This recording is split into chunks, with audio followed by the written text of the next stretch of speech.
Hi hello അസ്സാം വലൈക്കും. അപ്പം എല്ലാവർക്കും സുഖമാണെന്ന് വിശ്വസിക്കണു. നമുക്ക് എല്ലാവർക്കും സുഖമാണ് കേട്ടോ. ഇന്നത്തെ ദിവസം എന്ന് പറഞ്ഞിട്ടുണ്ടെന്നുണ്ടെങ്കിൽ സങ്കടം സന്തോഷവും എല്ലാം കൂടി മിക്സ് ചെയ്തിട്ടുള്ള ഒരു അൽക്കുൽക്ക് ദിവസമാണ് കേട്ടോ. അതാ നേരം വെളുത്ത് ഞാനിതാ ജനൽ തുറന്ന് പുറത്ത് നോക്കിയപ്പോൾ തന്നെ മൊത്തത്തിൽ മഞ്ഞാണ് കേട്ടോ. ഇന്ന് ഞാൻ ഇത്തവണ ഖത്തറിൽ വന്നതിൻ്റെ ശേഷം ആദ്യമായിട്ടാണ് ഇതുപോലെ ഒരു മോർണിംഗ് കാണുന്നത് കേട്ടോ. അതുകൊണ്ടൊക്കെ നോക്കിയാൽ എന്തോരാണ് ചേട്ടാ മൊത്തത്തിൽ മഞ്ഞ് വന്നിട്ട് ഇങ്ങനെ റോഡും പിന്നെ പുറംഭാഗം നന്നായിട്ട് കാണാൻ പോലില്ലാത്ത രീതിയിൽ നന്നായിട്ട് കാണണം കേട്ടോ.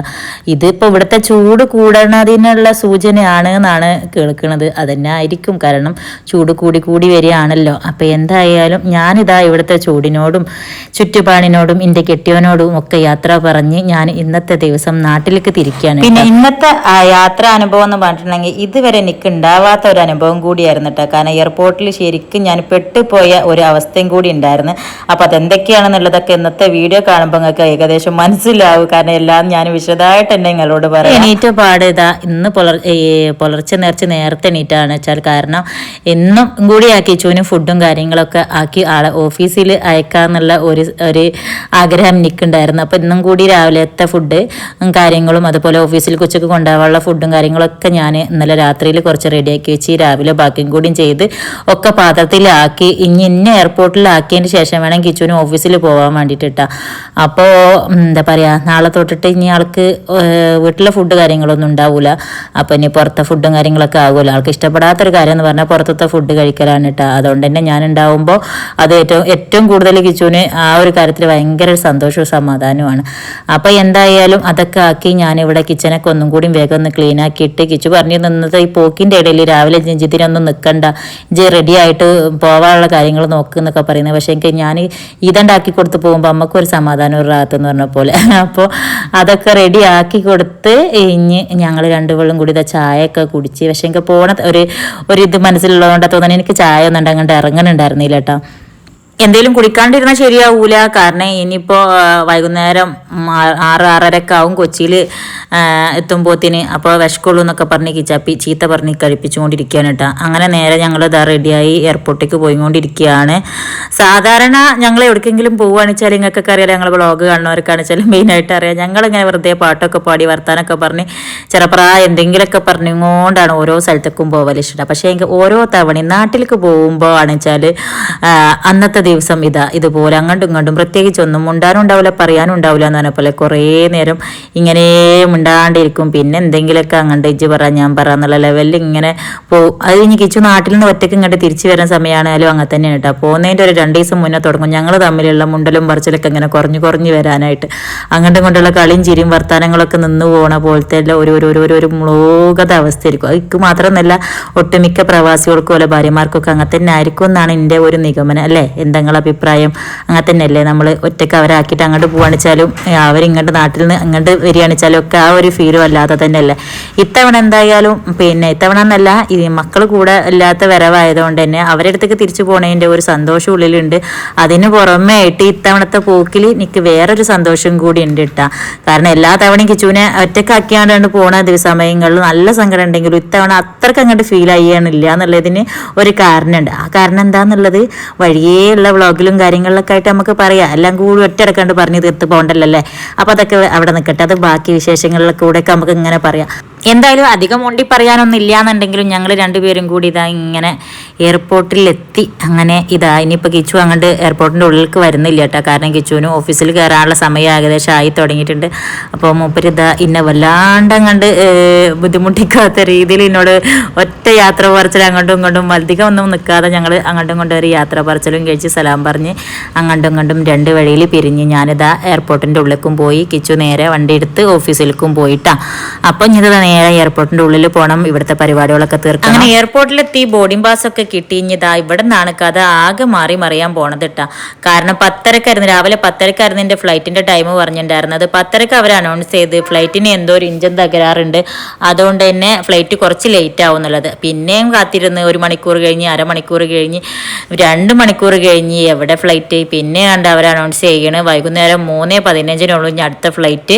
അതുവരെ ഇവിടെയൊക്കെ ഇങ്ങാണ്ട് വെയിറ്റ് ചെയ്ത് നിന്നോളി, 2 മണിയാകുമ്പോൾ വീണ്ടും റിപ്പോർട്ടിങ് ടൈം ആ ടൈമിൽ വന്നാൽ മതി എന്നൊക്കെ പറഞ്ഞിട്ട് വിശന്ന് പണ്ടാറടങ്ങി ഇനി എന്ത് കാട്ടുമെന്ന് വിചാരിച്ച് നിൽക്കണ നേരത്താണ് എന്തോ ഒരു കുതിരത്ത് പോലെ അവരുടെ വന്നിട്ട് ഫുഡിൻ്റെ വൗച്ചർ തന്നിട്ടാണ്. അപ്പോൾ നമുക്ക് ആ വൗച്ചറായിട്ട് പോയിങ്ങാണ്ട് അവരുടെ ഇവിടുന്ന് എയർപോർട്ടിൽ നിന്ന് തന്നെ നമുക്ക് ഫുഡ് കാര്യങ്ങളൊക്കെ തരുന്നുണ്ടായിരുന്നു. അപ്പോൾ അതൊക്കെ കഴിച്ച് അതോ ഭാഗ്യത്തിന് അത് കിട്ടിയെന്ന് പറഞ്ഞാൽ മതി. കാരണം നമ്മൾ എക്സ്പ്രസ്സിലാണല്ലോ പോവാൻ ഉദ്ദേശിച്ചിരിക്കുന്നത്. അപ്പോൾ അതുകൊണ്ട് അതിൻ്റെ കാര്യങ്ങളൊക്കെ ഏകദേശം നമുക്ക് എല്ലാവർക്കും അറിയുന്നതാണ്. അപ്പോൾ ഒന്നും നമുക്ക് പറയാനും പറ്റില്ല എന്ന് പറഞ്ഞ പോലെ. എന്നാലും അൽഹംദുലില്ലാ ഫുഡ് കിട്ടിയത് എന്തോ ഒരു കുതിരത്ത് എന്ന് പറയാം. അപ്പോൾ ഫുഡ് കാര്യങ്ങളൊക്കെ നല്ല അടിപൊളി ഫുഡൊക്കെ തന്നെയായിരുന്നു. അതൊക്കെ കഴിച്ച് ഇനിയിപ്പോൾ ഞാൻ ഒരു 3-4 മണിക്കൂർ ഇവിടെ തള്ളി നീക്കണമെന്നാണ് നല്ല പറഞ്ഞത്. അപ്പോൾ ഈ തേരാപ്പാര ഞാനിതാ ദോഹ എയർപോർട്ടാണെങ്കിൽ കണ്ട് തീരാൻ പറ്റുന്ന ഒരു എയർപോർട്ട് അല്ലാത്തതുകൊണ്ട് തന്നെ നമുക്ക് ഒട്ടനേകം സ്ഥലങ്ങൾ നടന്ന് കാണാനുണ്ടല്ലോ. പക്ഷേ എനിക്ക് മുഴുവനായിട്ടൊന്നും കണ്ടു തീരാനൊന്നും ഞാൻ നിന്നിട്ടില്ല. ഇതാ ഇങ്ങനെ നടന്ന് ഞാൻ അത്യാവശ്യം കുറേ സമയമായപ്പോൾ ഒരു 2 മണി വരെ ഞാൻ അവിടെ ഒപ്പിച്ച്. അത് കഴിഞ്ഞപ്പോൾ ഫോണിൻ്റെ ചാർജൊക്കെ ഏകദേശം തീരുമാനമായപ്പോൾ ഞാനിവിടെ ഫോണൊക്കെ ഒരു ഭാഗത്ത് ചാർജ് ചെയ്തിട്ടിട്ട് ഞാൻ ഇവിടെ ഒരു ചെയറിലിരുന്ന് കൊന്നം കണ്ട് ഉറങ്ങി എണീറ്റിട്ട് അതിൻ്റെ ഇടയ്ക്ക് കിച്ചും പിന്നെ നാട്ടിൽ നിന്ന് ഉമ്മയും മക്കളും ഒക്കെ ഇങ്ങനെ ഓരോ വിശേഷങ്ങൾ ചോദിക്കണം, മെസ്സേജ് അയക്കണം ഒക്കെ ഉണ്ട്. ചാർജ് ചെയ്താക്കാൻ പറ്റുന്ന വല്ല ഇടമുണ്ടോ അന്വേഷിച്ച് ഇങ്ങനെ നടക്കുക. എന്തായാലും ദോഹയിലെ എയർപോർട്ടിൽ ഇത്രയും തോന്ന സമയം ചുറ്റി കാണാൻ കിട്ടുന്നത് ആദ്യമായിട്ടാണ്. വെറുതെ നടന്ന് കാണുന്നെ അങ്ങണ്ടെടുക്കുക ഇങ്ങണ്ടെടുക്കുക വെറുതെ ഇരിക്കുക, അങ്ങണ്ടെടുക്കുക വെറുതെ ഇരിക്കുക. ഇതാണ് ഇപ്പോഴത്തെ അവസ്ഥ.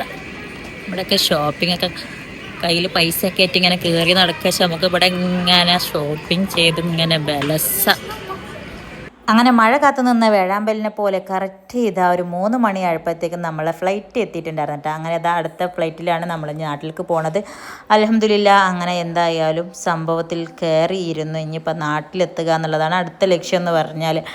എന്തായാലും ഇത്തവണത്തെ യാത്ര ഒരുമാതിരിപ്പെട്ട യാത്ര പറഞ്ഞാൽ എത്ര മണിക്കൂർ ഇപ്പോൾ യാത്രക്കാണ്ടിരുത്തുന്നത്. രാവിലെ പുലർച്ചെ 6 മണിക്ക് വീട്ടിൽ നിന്ന് ഇറങ്ങിയ ഞാൻ ഇപ്പോൾ വൈകുന്നേരം 3:30 മണി വരെ ഫ്ലൈറ്റിന് വേണ്ടിയിട്ട് എയർപോർട്ടിൽ തന്നെ വെയിറ്റ് ചെയ്തിരിക്കേണ്ട അവസ്ഥയായിരുന്നു. പക്ഷേ എന്നാലും അൽഹംദുലില്ലാ ഇത്തവണ ഫുഡ് കിട്ടിയത് കൊണ്ട് അത് വലിയ ബുദ്ധിമുട്ടായിട്ട് ഏറ്റിയില്ല കേട്ടോ. കാരണം എയർപോർട്ടിൽ നിന്നും അവരുടെ ഫുഡ് ഉണ്ടായിരുന്നു, പിന്നെ ഫ്ലൈറ്റിൽ നിന്നും കോംപ്ലിമെൻ്ററി ആയിട്ട് അവരുടെ ഫുഡ് ഉണ്ടായിരുന്നു കേട്ടോ. ഫുഡ് മീൻസ് ഇവിടുന്ന് ഒരു ഇൻസ്റ്റൻ്റ് ആയിട്ടുള്ള ചിക്കൻ നൂഡിൽസ് ഉണ്ടായിരുന്നു. എന്നാലും അൽഹംദുലില്ലാ റാഹത്താണ്. കാരണം എനിക്കൊക്കെ വിശന്ന് കഴിഞ്ഞാൽ പെട്ടെന്ന് ഈ മൈഗ്രൈൻ്റെ തലവേദന വരും കേട്ടോ.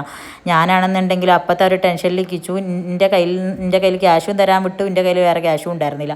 അപ്പോൾ അങ്ങനെയൊക്കെയുള്ള ഒരവസ്ഥയിൽ ഇപ്പോൾ ഫുഡും കൂടി ഇല്ലാച്ചാൽ ഞാൻ ആകെ ചത്ത് കുത്തി ഹൈറാനത്തായേനെ. അപ്പോൾ എന്തായാലും ഫുഡും കാര്യങ്ങളൊക്കെ കിട്ടിയോണ്ട് വലിയ കുഴപ്പം ബുദ്ധിമുട്ടൊന്നും ഉണ്ടായില്ല. അങ്ങനെ ഒന്ന് ഉറങ്ങി എണീറ്റപ്പോത്തിന് ഇതാ പിന്നെ നമ്മളെ കൊച്ചി എയർപോർട്ടിൽ ലാൻഡ് ചെയ്യാൻ വേണ്ടി ആയിട്ടുണ്ടായിരുന്നു കേട്ടോ. പിന്നെ എയർപോർട്ടിൻ്റെ ഉള്ളിൽ നിന്ന് എൻ്റെ തൊട്ടടുത്തിരിക്കുന്ന ചേച്ചി വളാഞ്ചേരിക്കാരിയായിരുന്നു. അതുകൊണ്ട് തന്നെ നമുക്ക് നാട്ടിലെ വിശേഷങ്ങളും ഖത്തറിലെ വിശേഷങ്ങളും അങ്ങോട്ടും ഇങ്ങോട്ടൊക്കെ ഷെയർ ചെയ്തിരുന്നു. ഒരുപാട് സമയം വർത്താനൊക്കെ പറഞ്ഞിരുന്നിട്ടാ. ചേച്ചിയുടെ വിശേഷങ്ങളും മക്കളെ വിശേഷങ്ങളും ഞാനതുപോലെ ഞങ്ങളെ ഫാമിലി വിശേഷങ്ങളും ഒക്കെ അങ്ങോട്ടും ഇങ്ങോട്ടൊക്കെ ഷെയർ ചെയ്തിരുന്നിട്ട് ഫ്ലൈറ്റിൽ നേരം പോയതേ അറിഞ്ഞില്ല എന്ന് വേണമെങ്കിൽ പറയാം. ഇറങ്ങാൻ നേരത്ത് ഞാൻ വിചാരിച്ചു റബ്ബേ ഫ്ലൈറ്റ് മാറി KSRTC ബസ്സായെന്ന് വിചാരിച്ചു. കാരണം അമ്മ അതൊരു കുലുക്കായിരുന്നു കേട്ടോ ഇറങ്ങാൻ നേരത്ത്. പിന്നെ നമ്മൾ കൊച്ചിയിൽ ലാൻഡ് ചെയ്യുന്നതിൻ്റെ മുന്നായിട്ട് നമുക്ക് അതുപോലെ ഒരു ഫോം കൊണ്ടുവന്ന് തരും ടെറോസിസ്റ്റ്. കാരണം എബോള വൈറസിൻ്റെ ഒരു സംഭവം ഉണ്ടല്ലോ ഇപ്പോൾ. അതുകൊണ്ട് തന്നെ ഇപ്പോൾ ട്രാവൽ ചെയ്യുന്ന എല്ലാവർക്കും ഫ്ലൈറ്റിൽ നിന്ന് തന്നെ ഇതുപോലെ ഒരു ഫോം തരും. അതിൽ നമ്മളെ കാര്യങ്ങളും ഡീറ്റെയിൽസൊക്കെ ഫില്ല് ചെയ്ത് കൊടുത്താലേ നമുക്ക് എമിഗ്രേഷനും കാര്യങ്ങളൊക്കെ ക്ലിയർ ചെയ്ത് കിട്ടുള്ളൂ കേട്ടോ. അപ്പോൾ ഇതിൽ കൊടുക്കുന്ന കാര്യങ്ങൾ എന്താ വെച്ചാൽ ഇതൊക്കെയാണ് നമ്മളെ പേഴ്സണൽ മെയിനായിട്ട് വരുന്നത്. നമ്മളെ ഡീറ്റെയിൽസും കാര്യങ്ങൾ തന്നെയാണ്. നമ്മൾ എവിടെ നിന്നാണ് വരുന്നത്, അതായത് ഇനി നമ്മൾ എവിടേക്കാണ് പോണത്, നമ്മൾ എയർപോർട്ടിൽ നിന്ന് പിന്നെ നമ്മൾ നേരെ എങ്ങോട്ടാണ് പോണത്, പിന്നെ നമ്മൾ ഏതൊക്കെ നാട്ടിൽ ഇപ്പോൾ അടുത്തായിട്ട് ഏതൊക്കെ സ്ഥലങ്ങളിൽ യാത്ര ചെയ്തിട്ടുണ്ട്, അങ്ങനെയൊക്കെയുള്ള ചെറിയ ചെറിയ വിശേഷങ്ങൾ മാത്രമായിട്ട്. അതായത് ഈ എബോള വൈറസ് കാര്യങ്ങളൊക്കെ നമ്മളെ കൂടെ യാത്ര ചെയ്തവർക്കോ നമ്മൾ പോയ സ്ഥലങ്ങളിൽ എവിടെയെങ്കിലുമൊക്കെ ഉണ്ടെന്നുണ്ടെങ്കിൽ അത് നമ്മളെയും കൂടി രോഗത്തിൽ നിന്ന് ഒന്ന് രക്ഷിച്ച് ക്വാറന്റൈൻ സംഭവങ്ങൾക്കൊക്കെ എത്തിക്കാൻ വേണ്ടിയിട്ടുള്ള ഒരു വിവരങ്ങൾ ശേഖരിക്കുക എന്ന് മാത്രമാണ്. മെയിനായിട്ട് നമ്മളെ ഫോൺ നമ്പറും കാര്യങ്ങളും നമ്മളെ ചെറിയ ചെറിയ ഡീറ്റെയിൽസും കാര്യങ്ങളൊക്കെയാണ് കൊടുക്കാനുള്ളത് കേട്ടോ. അത് പാസ്പോർട്ടിലും പിന്നെ അതുപോലെ നമ്മളെ ടിക്കറ്റിലും ഒക്കെ ഉള്ള ഡീറ്റെയിൽസ് തന്നെയാണ്. നമുക്കത് അതിൽ തന്നെ അതേപോലെ അങ്ങ് പകർത്തി കൊടുത്താൽ മതി. അതുകൊണ്ട് ഫില്ല് എങ്ങനെയെന്നുള്ള ടെൻഷനും കാര്യങ്ങളൊന്നും വേണ്ട. ഏതാൾക്കാർക്കും ഫില്ല് ചെയ്യാൻ പറ്റുന്ന കാര്യങ്ങൾ തന്നെ ഉള്ളൂ കേട്ടോ. അതിൽ വളാഞ്ചേരിയിലുള്ളൊരു ചേച്ചിയെ പരിചയപ്പെട്ടിട്ടുണ്ട്. പേരെന്താ പറഞ്ഞ ചേച്ചിയെ? അതുകൊണ്ട് ഫ്ലൈറ്റിൽ ഞങ്ങൾക്ക് ബോറടി ഒന്നും ഉണ്ടായില്ല. ഞങ്ങൾ രണ്ടുപേരോട് സംസാരിച്ച് ഇവിടെ എത്തി. ഇനിയിതിപ്പോ ലഗേജ് എടുത്ത് നേരെ മക്കളെ അടുത്തേക്ക് ഇട്ടാ. കാരണം വൈകുന്നേരം 6 മണിക്ക് എയർപോർട്ടിൽ എത്തുമെന്ന് പറഞ്ഞിട്ട് നിന്നെ കാത്തിരുന്നതിൻ്റെ മക്കളെ അടുത്തേക്ക് ഞാനിപ്പോൾ എത്തുന്നത് രാത്രിയിൽ 11 മണിക്കാണ് കേട്ടോ. അപ്പം അത്രയും നേരം പിന്നെയും കാത്തി നിൽക്കണ എൻ്റെ കുട്ടികൾ. അങ്ങനെ അൽഹംദുലില്ലാ ഞാനിതാ വീണ്ടും എൻ്റെ മക്കളെ അടുത്ത് എത്തിയിട്ടുണ്ട് കേട്ടോ. ആരിൻ്റെ ആട്ടമ്മ ഈ പമ്പളും സ്വർണ്ണക്കറ്റും. അങ്ങനെ ഇതാ ഞാൻ വീണ്ടും കിച്ചുവിൻ്റെ അടുത്ത് നിന്ന് മക്കളുടെ അടുത്ത് എത്തിയിട്ട്. അപ്പോൾ ഇതാണ് ഖത്തർ ടു കൊച്ചി വരെയുള്ള ഞങ്ങളുടെ വിശേഷങ്ങൾ എന്ന് പറഞ്ഞാൽ പിന്നെ ഫുഡൊക്കെ കഴിച്ച് നേരെ വീട്ടിലേക്ക്. അപ്പോൾ ഇൻഷാ അല്ലാഹ് ഇനി നാട്ടിലെ വിശേഷം.